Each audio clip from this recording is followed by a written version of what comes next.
Fala pessoal, beleza? Vamos dar início aqui aos nossos temas de legislação tributária aqui na oficina de discursivas. A gente vai trazer alguns temas bem legais que tem grandes chances de cair aí na sua prova. Hoje o tema é sobre IPTU. Nós vamos trazer uma recente mudança constitucional, trazendo aí a situação de incidência ou não incidência do IPTU nos imóveis locados para os templos religiosos. A gente vai trazer um pouco de teoria também. Isso vai ajudar vocês a chegar mais bem preparado para essa prova. Eu vou trazer aqui o embasamento legal antes, né? Para a gente poder discutir alguns assuntos. A gente tem, nesse caso, vou trazer para vocês aqui, ó. A gente tem a Constituição Federal, lá no seu artigo 50, sexto, sem prejuízo de outras garantias, a gente tem aqui, ó, que é vedada a União, aos estados, ao Distrito Federal e aos municípios, então é vedado instituir impostos sobre templos de qualquer culto. As vedações expressas aqui nos templos de qualquer culto compreendem somente o patrimônio, a renda e os serviços relacionados com as finalidades essenciais. Isso é bem importante para a gente durante ali o nosso estudo aqui, principalmente no, na proposta de espelho. Eu vou trazer isso para vocês, mas a gente sabe que a mudança constitucional que teve foi isso aqui, ó. O IPTU não incide sobre templo de qualquer culto, ainda que as entidades abrangidas pela imunidade de que trata a linha B, né, que é os templos de qualquer culto, sejam apenas locatária de bem imóvel. Então, qual é a novidade que a gente tem para essa prova que foi explorado nessa discursiva? Perceba aqui, ó, que é vedado instituir imposto sobre templo de qualquer culto quando compreende o patrimônio, a renda e os serviços. Então, a propriedade de bem imóvel está relacionada aqui. Sendo que tem que estar relacionado às finalidades essenciais das entidades nele mencionadas. A gente está tratando aqui só dos templos de qualquer culto. Então, você não vai ter a cobrança de IPTU em 3 casos que você tem que levar para a prova. A primeira, que a gente tem aqui, ó, não, pode, não podem cobrar o IPTU de imóveis de propriedade dessas instituições, que no caso são os templos de qualquer culto. Desde que utilizados para o culto, tem que ser relacionado às finalidades essenciais. Também não pode ser cobrado o IPTU de imóveis dessas entidades religiosas locado para terceiros. Então, a igreja ela aloca esse bem para terceiros. Desde que a verba dessa locação, desde que o dinheiro desse aluguel seja aplicado nas finalidades essenciais das entidades religiosas. E o terceiro, que é a novidade, que pode ser passivo de cobrança agora, é que, ainda que a igreja não seja proprietária do bem, ou seja, João é proprietário do bem, do imóvel. Ele é o contribuinte desse imóvel.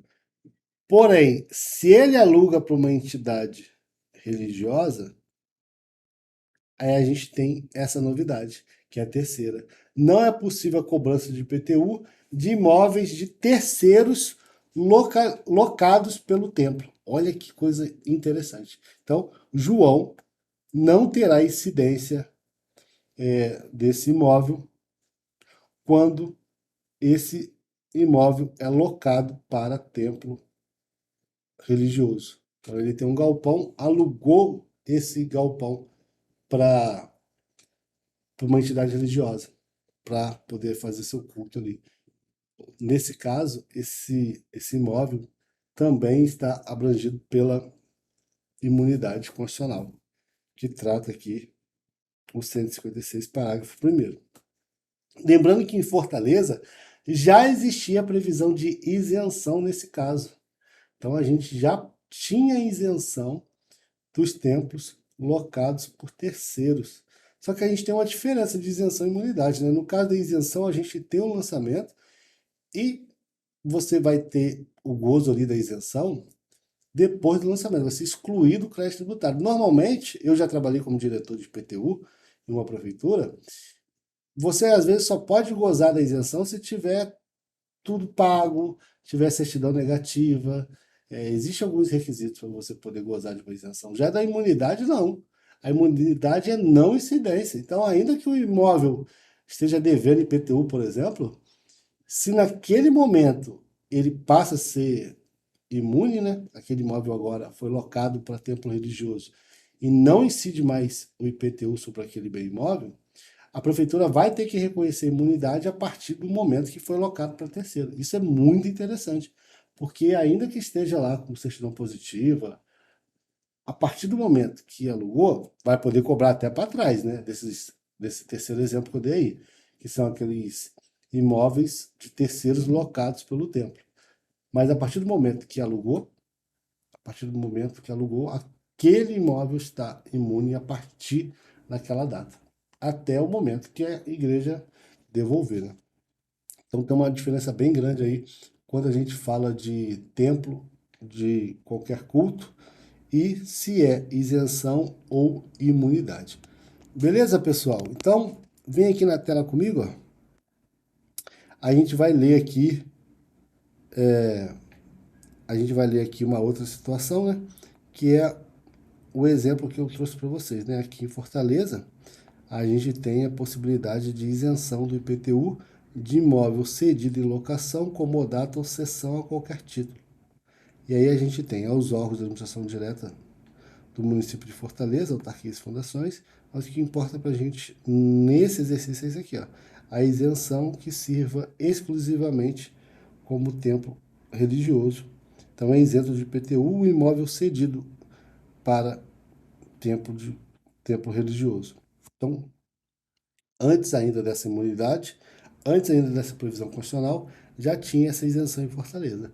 Porém, como eu falei para vocês, a imunidade ela dá mais força, né? Ela abrange essas situações que o imóvel às vezes não está ali com certidão negativa ou não cumpre todos os requisitos para gozar da isenção, a imunidade não. A partir daquela data, está imune ao IPTU. Devolveu o imóvel ao terceiro, aí volta a ocorrer o fato gerador do IPTU naquele imóvel. Beleza? E uma outra situação importante que a gente vai usar nessa prova é aquela situação dos recursos, né? Então, você tem ali, por exemplo, um pedido de isenção ou de imunidade. E o fisco de Fortaleza, ele nega. Não só nega, ele faz o lançamento. E aí você faz a impugnação do lançamento.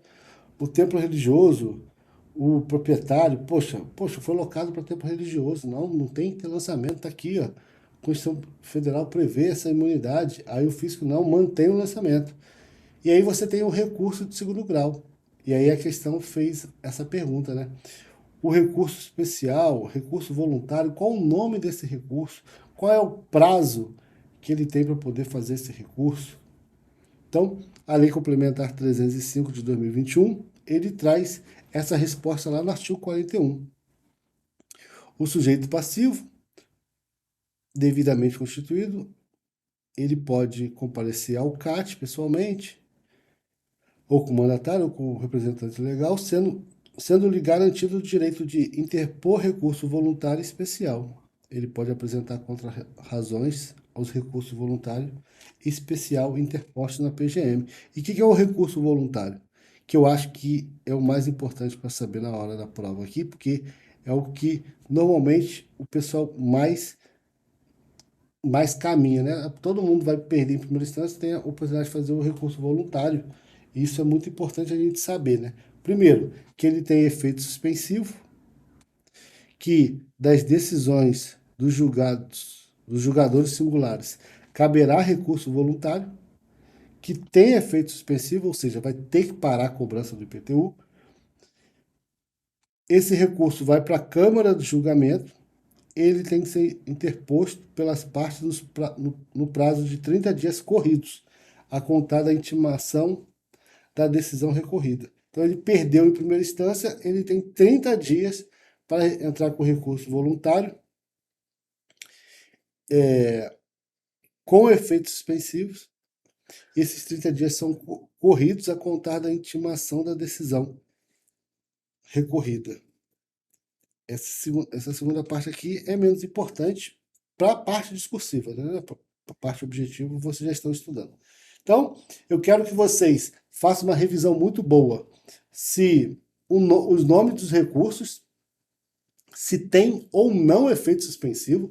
Se você for olhar uma prova da Sebrasp, do TCE Rio de Janeiro, ela vai perguntando qual o nome dos recursos, se tem ou não efeito suspensivo, o prazo para poder recorrer, tá bom? E se você colocar para qual órgão que tem que ser feito, né? O recurso também é bom. Mas normalmente é o nome do órgão, né? No caso aqui é o CAT. E é bom também saber quem é que vai julgar, né? Ah, primeira instância, quem julga são os julgadores singulares. Na segunda instância, quem julga as câmaras de julgamento. Entendeu? Isso é importante também. Mas o nome, se tem efeito ou não suspensivo, e o prazo. Faz essa revisão antes de começar a discursiva.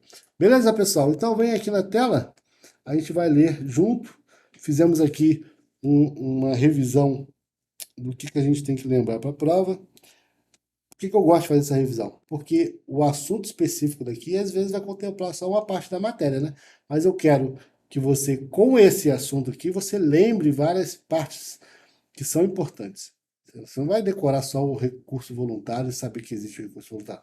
Eu estou te lembrando que você tem que lembrar todos esses recursos, porque estarão na prova, e estou dando exemplo de outros concursos que caíram recursos, se tem efeito ou não suspensivo, né? Tem que decorar o nome dos recursos, se tem efeito suspensivo, o prazo e quem julga, né?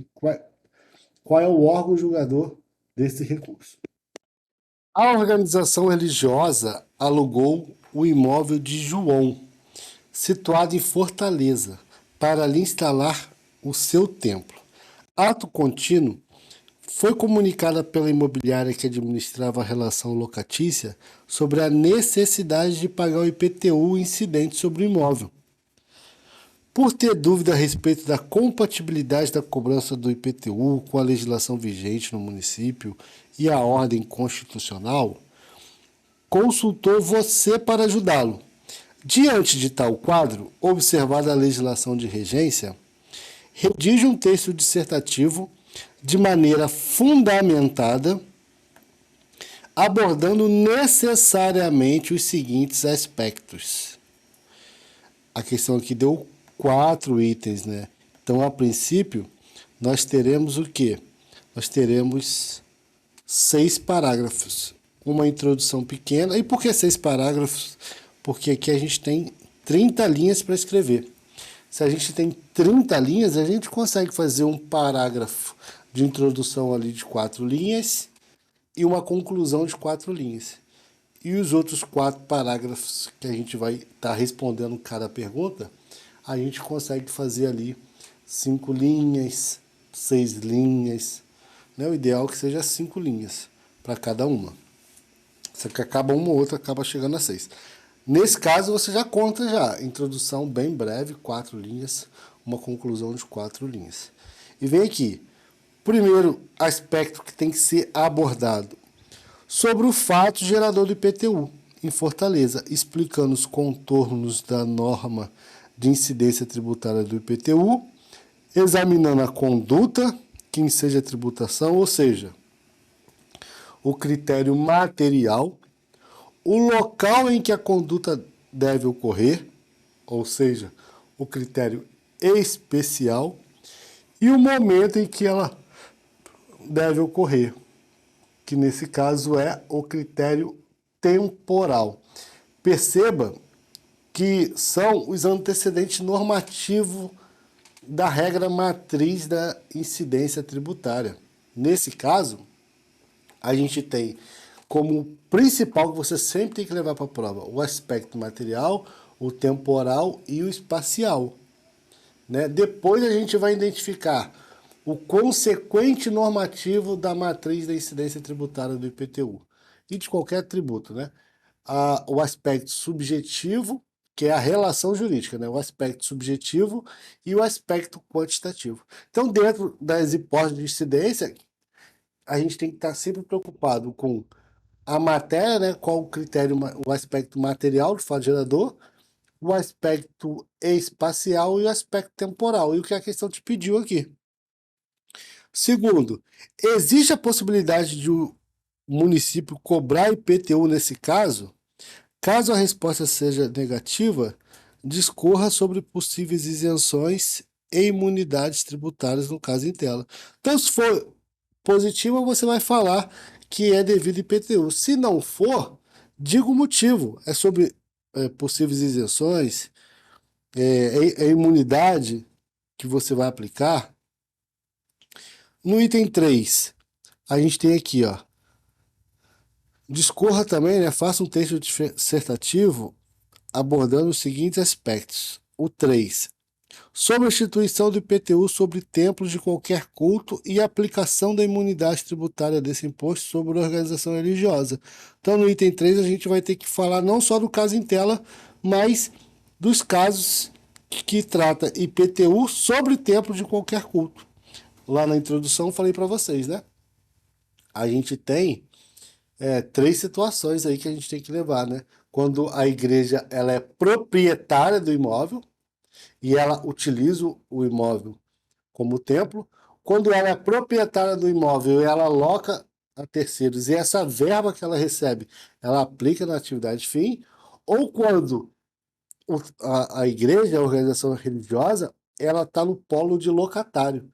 Aí, o fato dela locar o imóvel de outra pessoa faz com que esse contribuinte não precisa pagar o IPTU sobre esse imóvel, porque esse imóvel fica imune.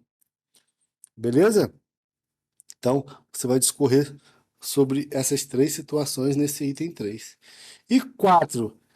Imagina, né, caso decida recorrer administrativamente da decisão de primeiro grau que não for favorável ao contribuinte.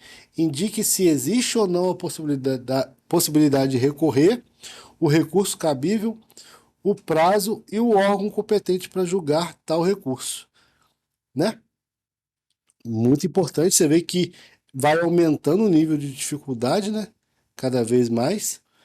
E, cara, isso aqui é questão de alto nível mesmo. É questão que pode cair na sua prova e de alto nível, porque ela vai dividir esses itens aqui em, em, em vários pontos, né? Então, por exemplo, se você tem aqui, por exemplo, 25% da nota atribuída para cada parágrafo, aqui você tem pelo menos 3 pontos que você deve abordar.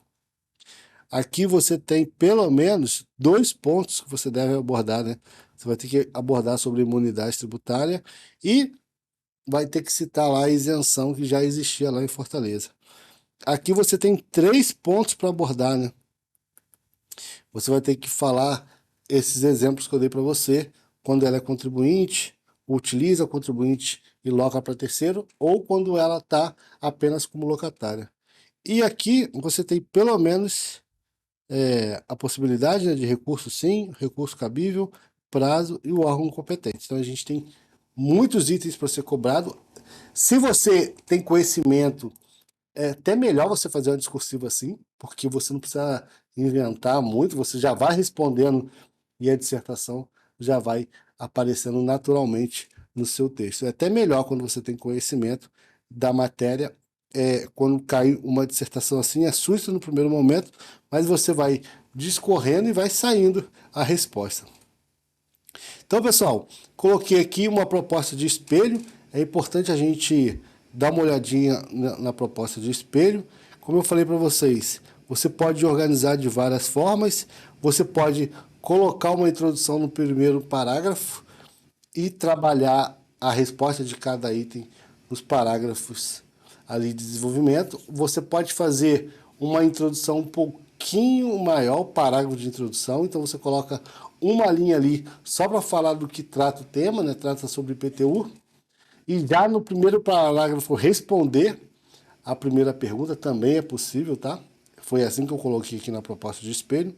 E por fim, você coloca aqui cada item, 1, 2, 3, 4, e por fim você termina ali com a conclusão. Você pode fazer assim também, tá? Coloquei dessa forma porque o item 1 aqui, querendo ou não, você já consegue, dentro de um texto dissertativo, já incluir o item 1 como uma proposta de introdução. Você já vai falar ali sobre a incidência, sobre o local, sobre o momento do IPTU lá em Fortaleza. Então, vamos ver aqui alguns pontos importantes. Vou utilizar aqui o material do Martileuza para a gente poder caminhar rápido com alguns pontos que eu quero destacar para vocês. O primeiro é o aspecto material, né? A gente tem aí o município de Fortaleza, ele estabeleceu como elemento material, objeto de incidência do IPTU, a propriedade, domínio útil ou a posse do bem imóvel, por natureza ou por acessão física definido na lei civil.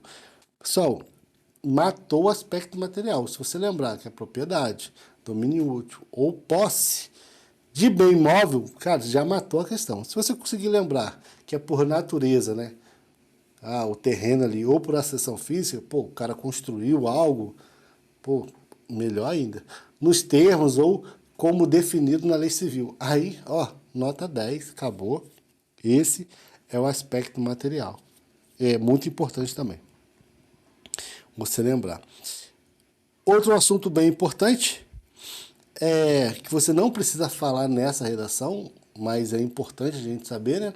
Os bens móveis, ele não faz parte ali da incidência do IPTU, nem os de caráter permanente, nem o temporário. Isso aí é muito importante. Não precisa nessa redação aqui, mas eu já estou trazendo que pode ser que numa outra redação a gente trabalhe isso. O aspecto espacial poderia gerar um pouco de dúvida, mas a gente sabe que o critério espacial do IPTU é a região considerada zona urbana.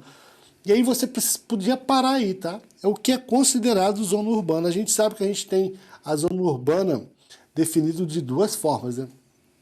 Ele pode usar o critério de localização. Então você tem aqui, por exemplo, a possibilidade de olhar pelo critério de localização. E o critério de utilização. O critério de localização é aquela zona urbana que a gente tem a existência de pelo menos 2 melhoramentos, tá? A existência de 2 melhoramentos, a gente vai estar falando de critério de localização. Aí tem que ter meio-fio, calçamento, com canalização de águas pluviais, abastecimento de água, sistema de esgoto sanitário, rede de iluminação com ou sem posteamento, e escola primária ou posto de saúde. Esse é o critério de localização. A gente também tem um critério de utilização, que a gente vai ver aí que são aquelas áreas urbanizáveis, que a lei do IPTU, né, falou, ó, essa área aqui é uma área urbanizável. Então, ela é considerada zona urbana, mas para a nossa prova, o que vale é, o critério especial do IPTU é uma região considerada de zona urbana. A gente pode ter uma outra discursiva que pergunte sobre o melhoramento. A gente tem uma discursiva do ISSBH que pergunta se sempre tem que ter os melhoramentos. Aí você vai falar que não, né? Nem sempre precisa ter. Basta que seja uma área urbanizável ou de expansão urbana aprovada pelo órgão municipal competente, que destina aquela região ali para habitação, indústria, comércio. É uma área que você pode ser considerada zona urbana e pode ter incidência sim do IPTU. E o aspecto temporal é o 1º de janeiro de cada ano. Então, assim o IPTU será lançado anualmente de ofício, com base nos dados do cadastro imobiliário na data do fato gerador, que é o 1º de janeiro de cada ano, e aí você tem que levar isso para a prova. Então, para responder aquela pergunta, a gente já tem o aspecto material, a gente fez a revisão do aspecto espacial e agora a gente fez também a revisão do aspecto temporal. Então, a gente tem aqui posse de incidência, esquematizado. O aspecto material é a propriedade, domínio útil ou posse de bem imóvel por natureza ou acessão física. Aspecto espacial é aquele que é considerado zona urbana. Você nem precisa colocar isso aqui, tá? Basta falar que é aquele que é considerado zona urbana. O aspecto espacial é uma região considerada zona urbana. E, por fim, o fato gerador é o 1º de janeiro de cada ano.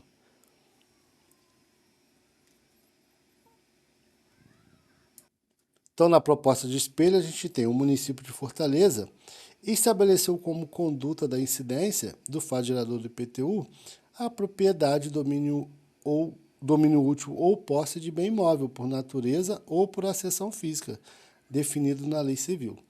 Para isso, esse imóvel deve estar localizado na zona urbana do município de Fortaleza. Matou, então, critério material, matou critério espacial. Assim, o critério espacial do fato gerador é uma região considerada zona urbana. Já o critério temporal do fato gerador do IPTU é o 1º de janeiro de cada ano. Assim, o IPTU será lançado anualmente de ofício com base nos dados do cadastro imobiliário na data do fato gerador. Então, a gente tirou o 10 aqui nessa parte. Tiramos o 10. Já na segunda parte, você vê que a gente utilizou a primeira parte aqui já como uma introdução. E agora a gente vai responder a primeira pergunta, né? Normalmente a banca já é inteligente, ela já coloca de um jeito que você já consiga utilizar a própria resposta como introdução. E aqui a gente já vai entrar na parte que é a pergunta clara. Existe a possibilidade de IPTU nesse caso? Discorra sobre possíveis isenções e imunidades. Então, você vai repetir, né? Você vai repetir aqui, né? Existe a possibilidade de IPTU nesse caso? Existe a possibilidade? Ó, em relação à possibilidade de cobrança do IPTU sobre imóvel de João alugado à organização religiosa Alfa, a Constituição já garante desde 2022, essa parte que você nem precisaria colocar, tá? Que os imóveis locados pelos templos de qualquer culto também sejam considerados dentro da imunidade tributária do IPTU. Além disso, antes mesmo da mudança do texto constitucional, o município de Fortaleza optou por dispensar totalmente o pagamento do IPTU por meio de isenção. Assim, de acordo com a Lei Municipal de Fortaleza, é isento do IPTU e não precisará pagar o imposto ao contribuinte que possuir o bem imóvel cedido em locação, comodato ou cessão a qualquer título que sirva exclusivamente como templo religioso. Você vai conseguir lembrar item por item de cada ponto aqui? Não, mas o importante é você lembrar que existe a possibilidade de imunidade, né, desde 2022, que já existia no município de Fortaleza a isenção e que a gente não vai ter cobrança nesse caso em tela.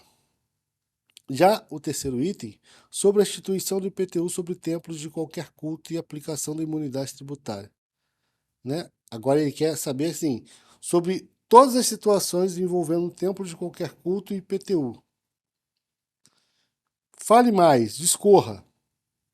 Então você vai falar. Você vai fazer a introdução aqui, né?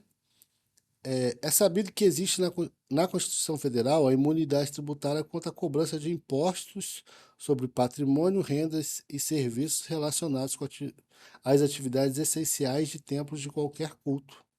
Assim, os municípios não podem cobrar o IPTU de imóvel de propriedade dessas instituições, desde que utilizados para o culto. Respondemos que essa aqui é a primeira. Também não pode cobrar o IPTU de imóveis de propriedade de templos locados para terceiros, mas que a verba de locação seja aplicada nas suas finalidades essenciais. Respondemos a segunda. E, por fim, não é possível a cobrança de IPTU dos imóveis de terceiros locados pelo templo. Ó, respondemos a terceira, matamos a questão. E agora a gente vai vir aqui, ó. Se teve lançamento, como que a gente faz para recorrer? Existe a possibilidade de recorrer? Qual o nome do recurso cabível, o prazo, o órgão competente? Cara, na própria resposta você vai montando um parágrafo. Vale reforçar que o sujeito passivo que tiver sua imunidade não reconhecida, cancelada ou suspensa, poderá apresentar petição fundamentada impugnando o ato. Se o julgamento de primeiro grau não for favorável ao contribuinte, existe sim a possibilidade de recorrer em segundo grau por meio do recurso voluntário. Esse instrumento deverá ser apresentado no prazo de 30 dias corridos, contados da ciência da intimação do julgamento de primeiro grau, e será julgado por uma das duas câmaras de julgamentos de recursos tributários do contencioso administrativo, o CAT. Aqui não foi cobrado, né, se suspende ou não, né? Só que, ainda que não esteja claro, vale a pena sempre falar se suspende ou não o recurso, beleza? Sempre vale a pena. E por fim, a gente vai terminar aqui, ó. Por fim, a imunidade tributária conferida aos templos de qualquer culto é um direito fundamental previsto pela Constituição. Então, matou a conclusão, texto padrão. A imunidade tributária não é absoluta e se aplica somente aos impostos sobre patrimônio, renda e serviços relacionados às atividades essenciais dos templos religiosos.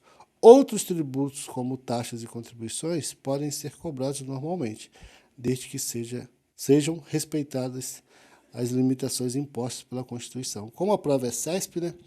Se você conseguir escrever essa conclusão sem erro de português, vale a pena, né? Porque isso vai diminuir possíveis notas de português que você tiver aqui para cima. Vale muito a pena. Beleza, pessoal? Então, terminada essa aula, a gente colocou aqui embasamento legal. Dá uma olhadinha no tema que está aí na plataforma. E daqui a pouco a gente volta. Valeu!